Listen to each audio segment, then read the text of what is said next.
Mount Fuji tour na wala si Mount Fuji? Another epic na ganap na naman sa Japan trip namin.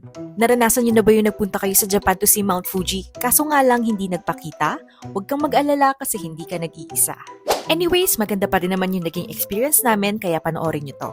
We booked a day trip tour to Mount Fuji on Klook and pwede kayong mamili kung join-in tour, small group tour, or private chartered. And sadly, naging maulan that time kaya wala talaga kami naging chance na makita si Mount Fuji.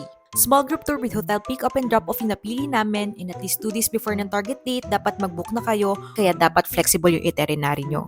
But for join-in tour, kailangan lang nasa pick-up point na kayo before 8 a.m. which is at JR Tokyo Station. First stop was the Arakurayama Sengen Park na dapat magbaon kayo ng madaming lakas para makita yung Churito Pagoda kasi 398 steps to paakyat.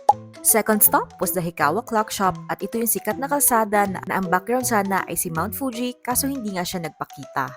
Third stop was at Ushino-Hakai kung saan nag-lunch kami kasi may mga food stalls dito around. And famous to for the spring water pools na pwede nyo inumin dahil it is known as melted snow from Mount Fuji. Fourth stop, ito yung famous Lawson naman na wala na naman si Mount Fuji pero may pa-coffee or ice cream yung tour guide namin for free. And then last stop was the Maple Corridor. Ito yung favorite ko na part dahil during autumn season nyo lang makikita and grabe yung kulay ng mga puno dito. Nasulit naman namin kahit hindi namin nakita si Mount Fuji the second time around. Normally kasi sa Lake Kawaguchi ko talaga yung pupuntahan nyo dito. So ayun lang, life must go on kaya tuloy pa rin ang tour na to. Save this video for your Japan trip. Bye!